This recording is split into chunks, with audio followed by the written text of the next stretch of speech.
So today's video is going to be on a review slash demo on the Maybelline Matte and Poreless foundation. When I knew this foundation was out in the market, I was super excited because a while back I went and purchased the Fit Me foundation, the one for dry to normal skin, and I will have to say it was like bad on me. It didn't last long at all. It looked too dewy, it looked too oily throughout the day. So this is definitely a foundation that's for dry to normal skin. So I was never able to use it, and I always heard those girls always say that it was such a good foundation, and I was like, why can't I use it, you know? So when they came out with this one, I was super excited. I'm like, I'm pretty sure it's gonna be the same exact thing but for normal to oily skin. So I know when they came out with this foundation, they came out with the Fit Me powder as well. I sadly don't have it right now, but I will definitely be purchasing it because I have heard really good stuff about it. So the first thing I'm going to say about this foundation, I believe it's like $7.99 or even cheaper. It just depends where you go. I bought mine at my H-E-B, and they always have coupons there, so it ended up being like $6. If you're a person with dry skin, you definitely want to stay away from this foundation because it is more of a matte foundation. It will cling to your dry patches, or if you have like any creasing and stuff like that, it will cling. And I know that because lately in the winter time right now, my under eyes have gotten really dry. So I tried to apply this foundation one time, and like around this area right here, it definitely got like patchy and not too pretty. So if you're a person with dry skin, don't use it. If you're a person with dry skin, you want to use the first Fit Me that came out. I bet you would love it. So anyways, back to this one, right?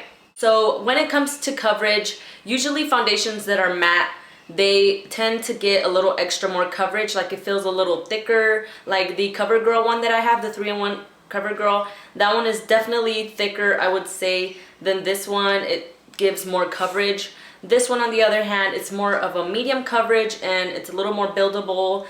I love that about it though. I'm a person that doesn't have really problematic skin. It's pretty even, so if I'm applying this, it doesn't look like too much foundation on my face. I just love the even complexion that it gives. Oh, also, I have the shade 130 Buff Beige. This is definitely lighter than my other foundations that I would wear because it is the winter time. My favorite way of applying it is with my flat Kabuki F80.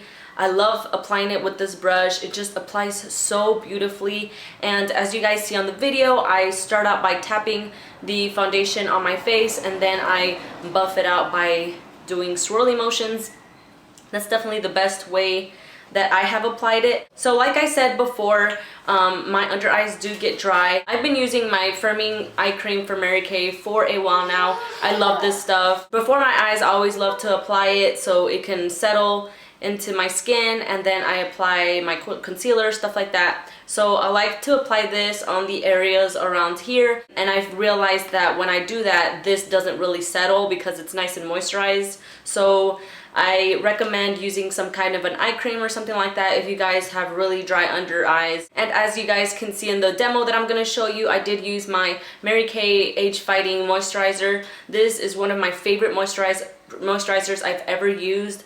I love how lightweight it is, and I never feel extra oiliness with this or anything, but I don't feel my face dry, if you guys know what I mean. It's just like the perfect moisture for my face without making it feel too oily or too dry. So yeah, when I apply the foundation with this, I definitely don't see any problems when applying the foundation. When it comes to priming my face, you definitely want to use a primer with this foundation because even though it does say poreless, I mean, come on, everyone has pores, they're gonna show, it doesn't matter. I mean, unless you use a super full coverage foundation, your pores are still gonna show. And for that, I use the Porefessional. This is a primer that everyone raves about. It's really good. I've realized that when I apply this one with this foundation, it works really well. I did try using the Photo Finish, the Photo Ready primer from Smashbox, but I do feel like my nose got a little more oily with that one around here, and didn't do that with this. It definitely lasted longer. So I will probably be purchasing this, the full size. I've had this little mini one forever, but I just don't use it because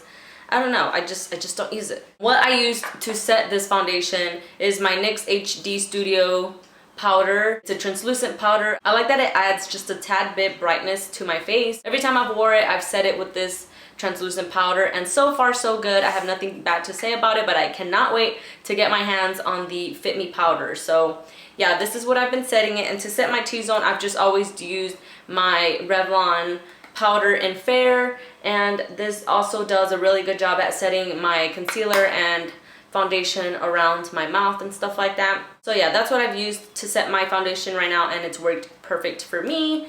And what else? Something else I like about the foundation and the line is that there's like 12 different colors you can choose from. I love a brand that can do that, that can just put out a foundation and just put a bunch of colors out there.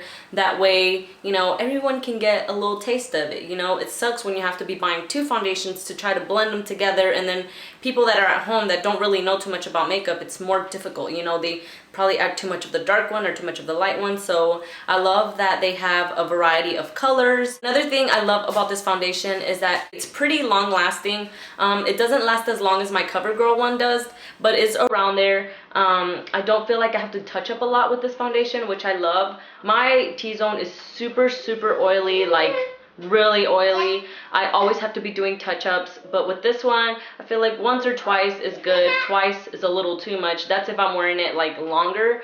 But other than that, I love this foundation. I highly recommend it for if you're a person with normal to oily skin. I bet you will love it. I love it. I've used it every single day since I bought it. So yeah, I think that is it when it comes to the review part of this video. Now that I'm done talking, let's get on to the demo side of the video. I love you guys so much, and I hope you guys enjoy.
Okay girls, so this right here is the finished result of my foundation, how it looks when it has blush and bronzer and it's all set, and I just love this foundation so much. Thank you girls so much for watching. I really appreciate all of you who watch my videos and for your support and all that good stuff.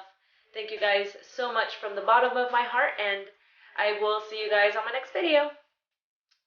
Bye.